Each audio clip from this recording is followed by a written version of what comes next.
Welcome to Newzoo Academy. In the beginning, there was Space War. A game that launched in 1962 was at the center of the first competitive gaming tournament. Ever since, competitive gaming has continued to evolve. As key trends developed in games, such as online multiplayer, the free-to-play business model, and game streaming, the competitive gaming scene grew alongside them to include what we know today as esports.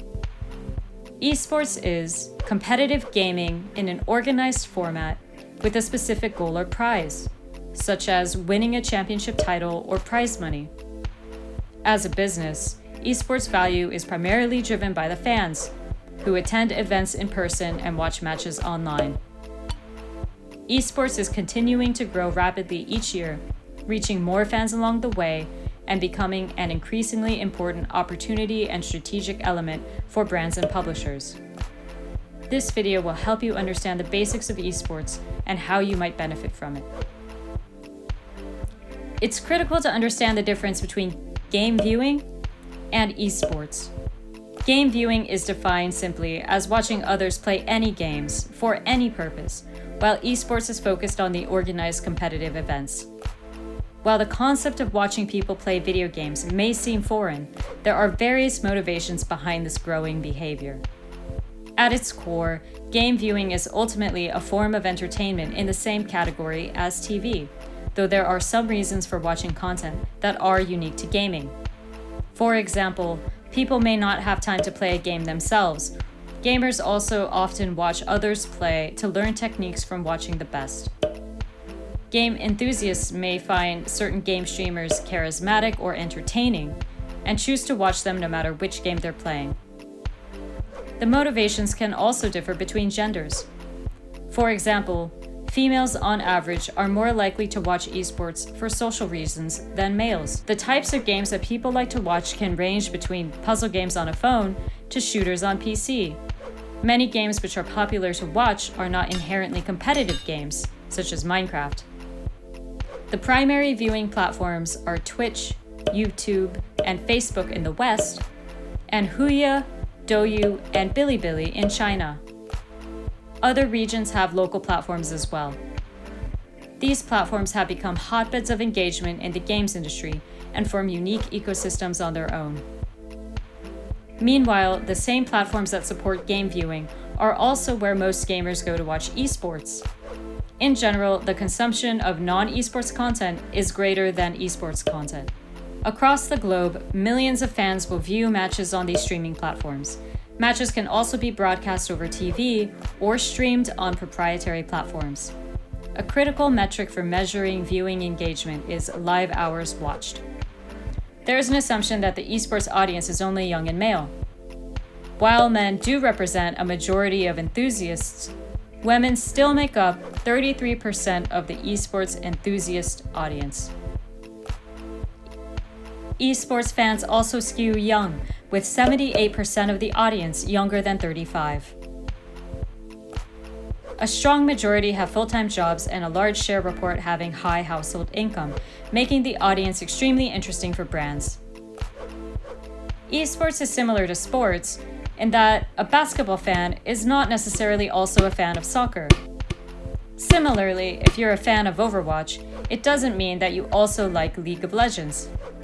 Here's one way to look at it. If League of Legends is like soccer, then the League of Legends World Championship is like the FIFA Club World Cup.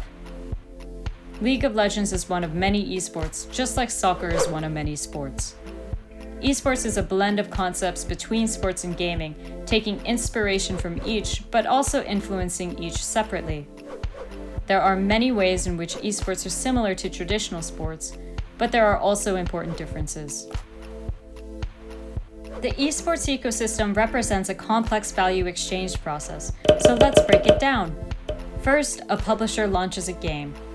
Then, the fans ignite the desire for competition. Many of today's healthiest scenes formed organically from the bottom up, out of grassroots community activities. Once demand has been established, either publisher-owned or third-party organizers create a structure for competition, such as a tournament or league. Teams form in order to participate. The matches are then broadcast on a platform such as Twitch, where the fans can view the match and engage with other fans.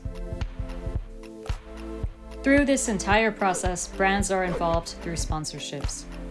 Let's dive deeper and look at two critical parts of this ecosystem, the games and the brands. The video game itself drives the fandom behind the competition, at least in the beginning. Most people who like to watch esports have typically played the game themselves at some point in their lives. Now, some esports are large enough that they can attract fans who have never even played the game. The most popular genres in esports are battle arena games like League of Legends and shooters like CSGO. Nowadays, some games are built with esports in mind, with some publishers making decisions specifically to maximize their success as an esport, such as excluding red blood to appeal to a wider global audience and be more brand friendly. And these brands are a critical aspect of the esports ecosystem. Sponsorships remain the leading revenue stream in esports. However, the value exchange isn't one-sided. In a world where attention is one of the most valuable currencies, esports can deliver highly engaged and young audiences who are increasingly difficult to reach. Done right, brands can establish a positive relationship with these audiences to turn them into immediate or future customers. Some of the largest and most well-established brands in the world, such as BMW, Louis Vuitton, and MasterCard, are turning towards esports as a way to reach the unreachable. There are several ways for brands to jump into the world of gaming and esports. They can sponsor teams or tournaments, or co-create in-game digital items with the developers, such as branded skins or cosmetics. While brand sponsorships are great ways for the industry to monetize, the industry continues to experiment with other models that will provide them with viable revenue streams. Want to learn more about games and esports? Check out the Newzoo platform for more content.